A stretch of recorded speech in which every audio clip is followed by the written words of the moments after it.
Oh,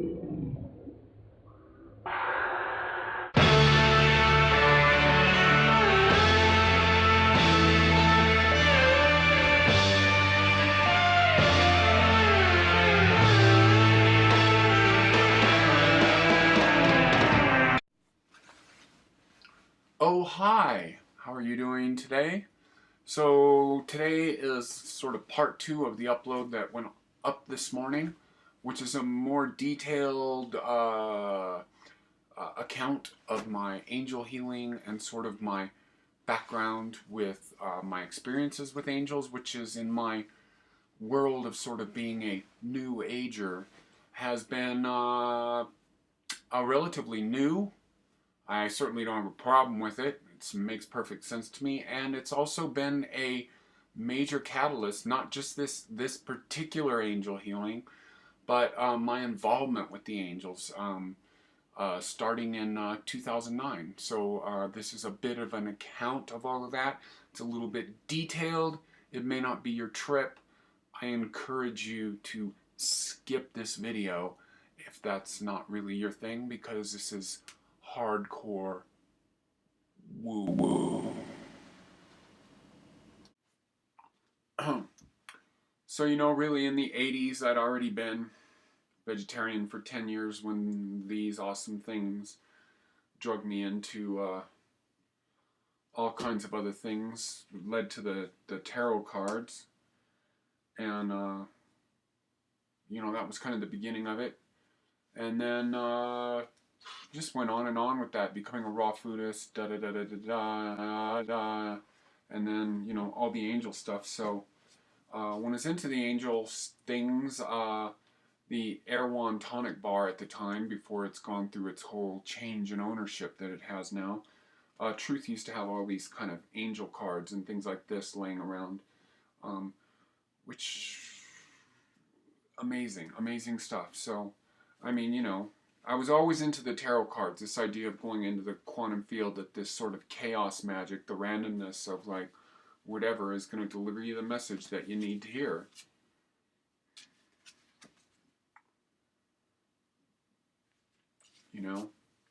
So these cards are made by Doreen Virtue. So in 2010, when I was bringing more of this together, another person introduced me to like basically all the archangels. Michael, Gabriel, Ariel, and Raphael. Those are the four major archangels. And I got a book on each. And these guys, these books are written by this guy Richard Webster, who the other stuff there, most people know Doreen Virtue. And she's great, but this guy is kind of a little more serious with some of the stuff. So 3 years later, here I am getting archangel healings from this guy Anthony, and he communicates with the angels, looks at my aura, gets all these symbols and everything. Where's my book? So, this time some of the symbols that came up were, one of the big things was this like sort of off energy with my liver. And you got to keep in mind that in the Chinese system, all the organs have representations with emotions and other symbols and sort of stuff like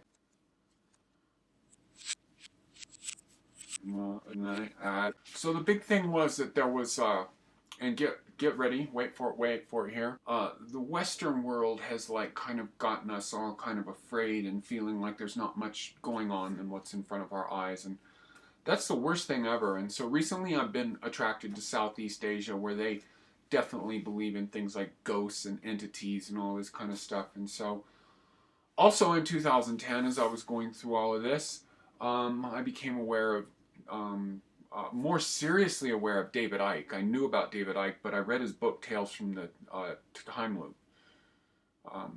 And I love that book. That's a great book. Read that book. That's a lot of like mystery in my life came together with simultaneously reading the ancient, the Secret of the Flower of Life by Drunvalo Melchizedek, while simultaneously reading Tales from the Time Loop by David Icke. and introducing this idea that there are reptilians among us and these sort of alien presence that like are controlling us and zapping energy off of us and whatever. Get ready for something more extreme. It's where I'm going with this. You know, it's like the food thing is boring. You know, it's important. I'm not going away from it. I'll always be food, but I'm plateaued on that. I'm not going anywhere else with that. There's only so much further that I can go. And what has allowed me to make bigger breakthroughs with that are these angel healings. So, in one of the earlier angel healings, I had like, you know, a bunch of like alien grays sucking energy off my heart. And in this one, there was maybe awareness that I had 39 reptilians sucking energy off my liver energy. One of the things that's very, very interesting that was brought up is sort of the, oh, I got so much stuff in here. I have the negative aspects of the Fool going on in the tarot deck. Where's my, here it is.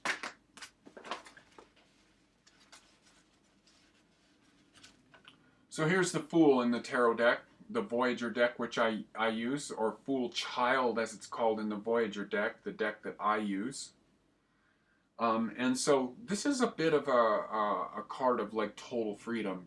The positive aspects of that is not really being bound. It's very childlike energy, and that's awesome. But each one of these cards has negative aspects to it, and so not surprising to me that I have the very negative aspects of the childlike energy going on, and I'll read those to you right now. Not surprising because it's sort of my archetype. The shadow side or negative side of the Fool is you may never mature into adulthood like a child, stay the eternal immature person, thus not taking responsibility, remaining dependent and naive, impractical and powerless. Yeah, of course. We worked on a lot of stuff. So after he sees these symbols, basically you sit down and talk about how this symbology might relate to your life. And there's probably a lot of people that could sit there and tell you the things that are wrong with you and not a lot of good that that's going to do. So the second stage of the healing is where you go back and you like agree and allow the angels to come in and purify and realign these things and sort of get rid of, in my case, the 39 reptilians that were like sucking off my liver energy and other things. I had this sort of Plutonian energy that was out of balance, and my sun energy was compensating for it. So, you know, all of this is kind of mystical, woo-woo type stuff for a Westerner, and probably not out of alignment with somebody who's like more evolved on a spiritual level. I consider myself more evolved on a spiritual level. I don't have a problem with it. It's exactly what I need. So what do? I allow the angels to modify me, and in probably 2 weeks' time, you're going to see a more amazing person here than what I feel that I am right now. So let me just express my love and gratitude to the universe for allowing me to be here now, and my love and gratitude to the fork in the road that took me to Truth Calkins, that took me to my friend Laura and Jay Denman, and from here I spread out to you on YouTube, and we make the world a better place. So that was my angel healing about just a little over 48 hours ago on Wednesday. So probably be seeing this on Saturday if you're seeing it early. Bright blessings. This is Keith. Support me by supporting my music. Do a little brief talk about my music project. I am, as you've seen in the beginning of these videos, I'm wearing a Coil t-shirt. That is a musical project that I am heavily influenced by, and both members of that band are now dead, and I would like to think that I'm carrying on and maybe perfecting what their sort of vision was. I've always been doing my own thing. My second culture actually started around the same time. So right over here is a link to Reishi King, which is I've had people watch that and say to me, wow, you really are carrying on in the spirit of coil. So also in the drop-down box are links to my Facebook page, links to my website, my Second Culture website. Buy CDs directly through me, preferably. You can get stuff from CD Baby, digital downloads from there if you like that. I am all right with that, but I believe in the whole artifact and the artwork that you get when you actually physically buy a CD. So, and then also down in there are links to all the videos associated with the new Second Culture release, the most recent one. It's kind of old in my mind. We have a new record coming out right around the first of the year called Thunder Conjuring Mind. Also, down below all of that are links to healers that I have worked with. And that is, first off, Anthony, the Archangel Healer, Nicole Peugault with quantumradiance.com. And thirdly, one of the first healers I worked with, which was Sandy Steers. She's up here in the mountains. She does more of a neuro-linguistic programming, which is a science which she interfaces with her sort of psychic intuitive vision. That was a big help for me in 2011. I'm not so you just move on. That's all there is to it. It's the same with some associations that I've had before.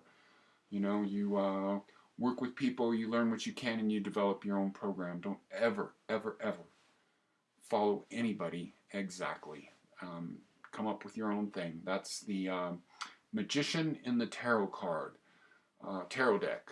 The Magician does what he wants. The Aleister Crowley saying, "Do what thou wilt shall be the whole of the law," meaning that you should do what you want to do because you are a manifestation of God.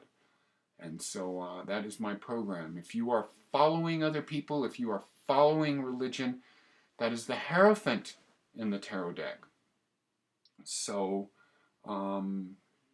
that's all about mastery, and that's about religion. And we're at an age where the magician needs to give birth within yourself, because that is the true pathway to enlightenment, is when you invent your own universes.